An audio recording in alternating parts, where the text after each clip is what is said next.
Okay, everybody, in this particular video, we're going to learn how to create an automation in ActiveCampaign. So in order to do so, once you're logged in, you will come to this automation button here on the left, and then you're going to go to create an automation up here on the upper right. Most of the time, you're going to want to do start from scratch automation and hit continue. You can import automations from other sources as well. Now, what's important to understand about ActiveCampaign is there's a lot of different triggers. Triggers are anything that will start an automation. So you can do a ton of different things in order to start this automation. You could have, for example, a tag start an automation. Let's say the tag is something that you will add every time a customer buys a product.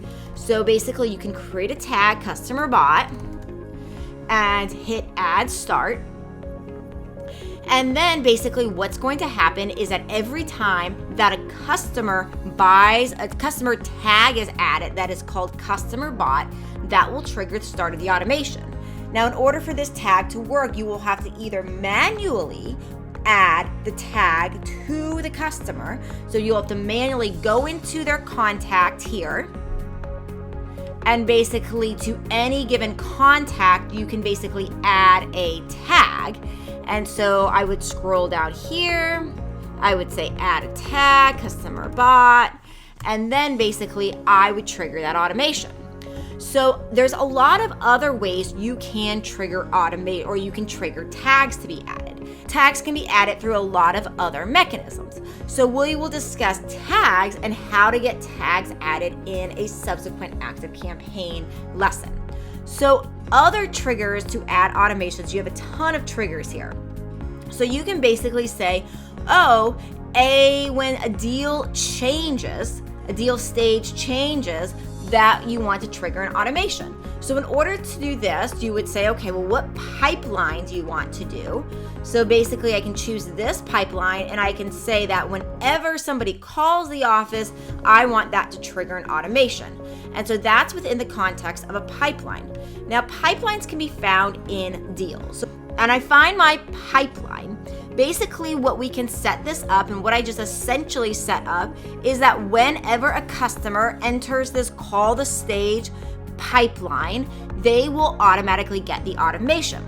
So in this example, say somebody calls your business and you add them as customer. You add them here and you add their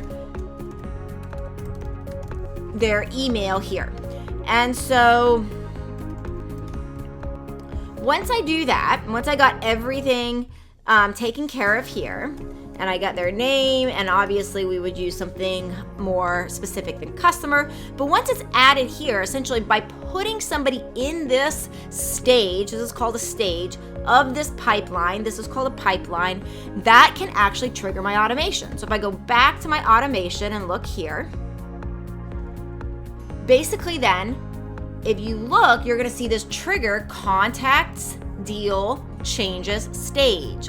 So basically I change the stage to the call to office, and that is what triggers my automation here. So there's so many different things you can do with this. This is what makes ActiveCampaign so incredibly robust. So you can assign things like deal values, so that basically whenever they are in a pipeline, you can have certain stages associated with dollar amounts, and you can say, okay, when a contact reaches a new stage with a particular dollar amount and their value changes, then that would trigger an automation. And that's really good for example, if a customer purchased, say, a certain amount of product with you, say you want to trigger an automation very specific to your high dollar clients. So you can set an automation up so that only when that customer has spent a certain number of money, they will get an automation. And maybe that automation is thanking them for their services or for their purchases and their support,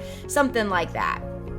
Other things you can do is you can basically have forms. So you can have forms on your website. You can set up forms on your website that are fillable forms for ActiveCampaign. And so when somebody fills out the form, say it's a form to book a call with you, say it's a form for some sort of opt-in you're offering, anything like that, when they submit a form, that can also trigger an automation. So you have all these different triggers. Now, once you do the trigger, you want to say, well, what is the next thing you're doing? Your emails are basically going to go to the contact. You can send an SMS to the contact, so you can send a text. Notification emails are for internal use. So say every time somebody books a call, you want to basically get notified that you have a new call on your schedule because that helps you stay organized. You can set this up so that every time somebody books a call, you get a notification email. I have notification emails set up every time I have a new customer. Basically, about every 3 months, I get a notification email to check on that customer. So my team is ready to, and once a quarter, check on all our customers, make sure everybody is okay, and that is through ActiveCampaign. You can set up all sorts of different conditions. So you can have an if-else statement where the automation is split. And we can say, okay, well, we can do it by contact details, we can do it by actions. So we can say, okay, say you sent out an email and you only want the email campaign to basically send people to a certain automation if they click on a link. So basically you can add this in and it's going to split it, and then you can say, okay, well, they will only get this automation. You can build out this automation further down here under yes, and the only people that are going to get it is the people that have clicked on the link. You can build out a different automation if they did not click on the link. So what I'll do for this one oftentimes is if they're going to get sent an email, so say I'm going to put a email up here, and so this will basically, I'm not going to do the whole email because that's a different video we'll teach you in, but let's say we built this email, we're sending them an email, and let's say if they clicked on a link, we'll want to send them here, but if they didn't click on the link, let's say we want to resend the email. So we can resend an email, we can basically create a very similar email and exactly that, resend it to them because they didn't click on the link and we want them to get it again. So that's basically essentially how we do that. And if they say yes, we can do all sorts of things. We can basically send them different information. We can update something about their contact. So we can say update their contact to say, oh, they clicked on this automation, they're interested in it. We can move them to different stages in our pipeline. So there's a lot of different things we can do here. Now, you want to definitely name your automations, and one of the things that we've learned in our automations, because we have literally hundreds at this point, is labels are really, really, really important. So it doesn't make a big difference in the beginning, but as you build these, you want to come up with some sort of labeling system. The labeling system is going to help you find automations later. The other thing I do is I keep a list of all of my automations, what the triggers are, and what specifically the automations do. So if there's ever anything I need to change, I can figure out where it is. This is one of the things that you want to start early on that will save you so much pain as you go. So just make sure you're labeling correctly, you change the name, and that's the overarching principles of how automations work. Do make sure when you are finished building it, you turn it to active up here. If you leave it inactive, it's not going to start. So in order for the trigger to work, you definitely want to switch this to active. And that is everything for this particular YouTube.